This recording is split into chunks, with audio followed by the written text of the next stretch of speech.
Assalamualaikum warahmatullahi wabarakatuh. Saya Muhammad Hussein Ramadan dengan NIM 20 2007 10131 dari Prodi Komunikasi Islam dari Prodi Komunikasi Penyiaran Islam Universitas Muhammadiyah Yogyakarta. Pada kesempatan ini saya akan mereview teori jarum hipodermik dari mata kuliah Komunikasi Massa. Teori jarum hipodermik atau dikenal dengan sebutan teori peluru merupakan salah satu teori komunikasi massa, khususnya teori efek media massa yang digagas oleh Harold Laswell pada tahun 1920-an ketika menulis buku propaganda teknik semasa Perang Dunia. Teori jarum hipodermik merupakan salah satu model komunikasi linear yang menitik beratkan pada kekuatan pengaruh media terhadap khalayak.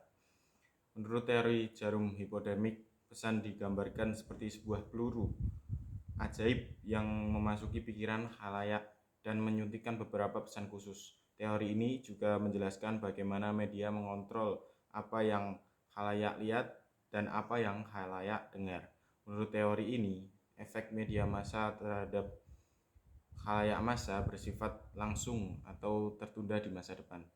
Digunakannya istilah jarum dan peluru adalah untuk menggambarkan ketidakberdayaan khalayak massa sebagai dampak adanya pendapat umum atau opini publik yang dibangun oleh media massa sehingga menyebabkan perubahan perilaku pada khalayak massa. Teori jarum hipodermik dipengaruhi oleh aliran media behaviorism pada sekitar tahun 1930-an. Menurut Berger, teori jarum hipodermik atau teori peluru mengasumsikan bahwa pesan-pesan media adalah seperti peluru yang ditembakkan dari senjata media ke dalam kepala khalayak.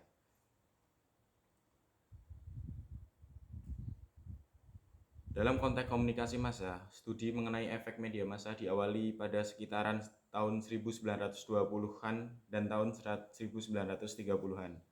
Teori jarum hipodermik merupakan teori pertama yang pada umumnya mencoba untuk menjelaskan efek media terhadap khalayak massa. Teori yang digagas oleh Harold Laswell pada tahun 1920 ini dikenal juga dengan berbagai nama, sebagaimana diutarakan oleh beberapa peneliti komunikasi, yaitu teori peluru oleh Wiebursam, teori jarum hipodermik oleh David K. Berlo, dan teori stimulus respon oleh Melvin de Fleur dan Rockets. Terdapat beberapa kejadian penting yang turut menawarkan kuatnya efek media massa terhadap khalayak massa, diantaranya adalah berbagai media massa seperti radio, film, serta periklanan telah lahir dan berkembang dengan sangat pesat dan mencapai popularitasnya sekitar tahun 1930-an dan tahun 1950-an. Efek media massa pada saat itu digambarkan sangat mempengaruhi perilaku khalayak massa dan dalam beberapa kasus dilaporkan sangat menakutkan. Kehadiran iklan melalui surat kabar dan majalah memiliki andil yang besar dalam konsumerisme rakyat Amerika. Hal ini digambarkan dengan banyaknya warga yang berbelanja di toko-toko swalayan. Teori jarum hipodermik berstandar pada alasan-alasan induktif tradisional dan dilakukan melalui pengamatan untuk mendukung asumsi teori ini. Para peneliti pada masa itu terus melakukan usaha membentuk metode empiris untuk menguji teori-teori perilaku pada saat itu, diantaranya melalui berbagai metode penelitian komunikasi dan berbagai jenis metode penelitian kualitatif lainnya.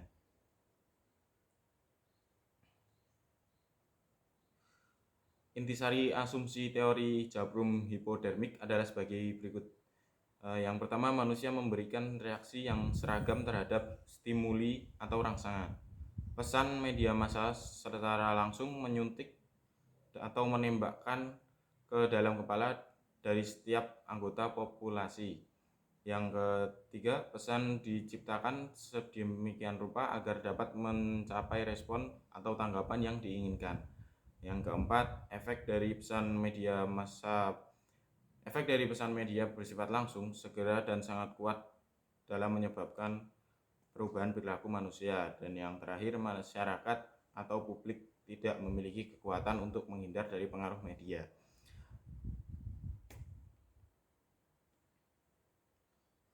Konsep dalam teori jarum hipodermik sebagai salah satu teori efek media massa, jarum hipodermik memiliki beberapa konsep. Di antara lain adalah sebagai berikut.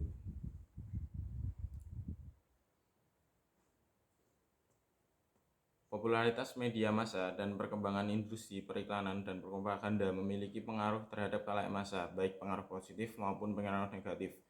Pengaruh media massa bisa jadi berbahaya apabila ditujukan kepada massa pada saat yang bersamaan. Hal ini sesuai dengan salah satu karakteristik komunikasi massa, di mana pesan-pesan media massa disampaikan secara serempak. Pesan-pesan media massa yang disuntikan kepada khalayak massa dapat menimbulkan tanggapan atau respon yang dapat menyebabkan berbagai permasalahan yang dapat merusak aturan dan keseragaman. Contoh penerapan teori jarum hipodermik. Contoh yang paling sering digunakan dalam berbagai literatur untuk menggambarkan penerapan teori hipodermik adalah kejadian pada tanggal 30 Oktober 1938. Saat itu ribuan warga Amerika panik karena adanya siaran sandiwara radio Orson Welles yang berjudul War of the Worlds, yang menceritakan adanya serangan makhluk Mars yang akan mengancam kehidupan manusia di bumi. Kejadian tersebut dikenal sebagai panic broadcast dan mengubah sejarah penyiaran, psikologi sosial, pertahanan sipil, dan menyusun sebuah standar bagi hiburan provokatif. Diperkirakan 12 juta orang di seluruh Amerika mendengarkan siaran tersebut, dan terdapat sekitar 1 juta orang yang benar-benar percaya bahwa sebuah invasi serius yang dilakukan oleh makhluk Mars tengah berlangsung. Mereka berdoa, menangis, melarikan diri, serta panik untuk menghindari kematian karena serangan makhluk Mars. Negara benar-benar seperti dalam keadaan chaos dan siaran radio adalah penyebabnya. Demikian review mengenai teori jarum hipodermik. Wassalamualaikum warahmatullahi wabarakatuh.